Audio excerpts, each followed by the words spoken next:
एक गांव था जो बाहर से बहुत अमीर और चमचमाता हुआ दिखता था। वहाँ के लोगों के पास बड़े बड़े महल थे, सोने की गाड़ियां थीं, लेकिन किसी के चेहरे पर कोई खुशी या हंसी नहीं थी। और इस अमीरी का राज गांव के बाहर एक घने जंगल में छुपा था। जंगल के बीचों बीच एक पुराने पेड़ के साथ एक काला शीशा खड़ा था। कहते हैं जो भी रात के ठीक 3 बजे उस शीशे के सामने जाकर अपनी कोई परेशानी उस शीशे को दे देता, शीशा उसके बदले उसे करोड़ों की दौलत देता था। इसी दौलत के लिए किसी ने अपनी नींद का सौदा कर लिया, किसी ने अपनी खुशी बेच दी और किसी ने अपना डर शीशे को दे दिया। इसीलिए लोगों के पास पैसा तो बहुत आ गया था, लेकिन वो अंदर से पत्थर के बन चुके थे।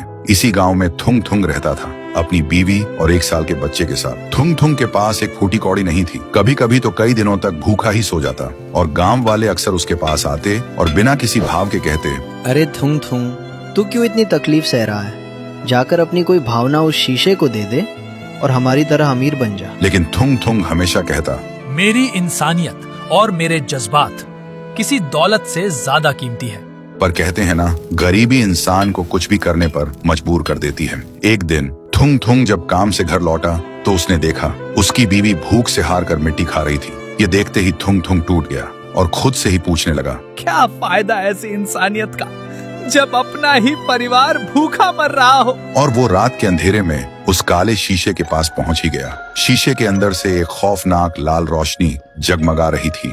तभी एक डरावनी आवाज गूंजी, आओ मुझे अपनी कोई सबसे प्यारी भावना दो और बदले में दुनिया की सारी दौलत ले जाओ। थुंग थुंग ने रोते हुए कहा, मेरे पास कुछ नहीं है, बस ये मेरी गरीबी का दर्द और मेरे आंसू है, यही ले लो और मुझे एक वक्त की रोटी दे दो। जैसे ही थुंग थुंग के आंसू जमीन पर गिरे, अचानक एक जोरदार धमाका हुआ। शीशा अपने आप टूटकर बिखर गया, लेकिन शीशे से कोई दौलत नहीं निकली, बल्कि काले धुएं का एक भयानक बवंडर बाहर निकला। वो कोई और नहीं, रायस्टार की खूंखार और भूखी आत्मा थी, जो सालों से उस शीशे में कैद थी और किसी ऐसे इंसान का इंतजार कर रही थी जिसके अंदर सबसे ज्यादा दर्द हो। तभी रायस्टार की आत्मा हवा में घूमी और सीधा थुंग थुंग के शरीर के अंदर घुस गई। लेकिन जैसे ही वह थुंग थुंग के शरीर में घुसी, थुंग थुंग का शरीर सुनहरा हो गया। अगली सुबह गांव में हाहाकार मच गया। थुंग थुंग एक विशाल रूप ले चुका था और एक ही झटके में उन सारे पत्थर दिल अमीरों के घरों को राख में मिला रहा था। तभी वहाँ एक बाबा आया। बाबा ने अपनी जादुई ढाल आगे करते हुए चिल्लाकर कहा, रुक जाओ रायस्टार, इस बेकसूर थुंग थुंग के शरीर को छोड़ दो। और तुम चाहते क्या हो? सुनते ही थुंग थुंग का शरीर धीरे धीरे छोटा होने लगा और एक खौफनाक हंसी गूंजी। फिर एक बहुत ही भारी डरावनी आवाज में बोला, मैं इसे तब तक नहीं छोड़ूंगा जब तक इस वीडियो को देख रहे लोग चुपचाप सब्सक्राइब और लाइक वाला बटन नहीं दबा देते।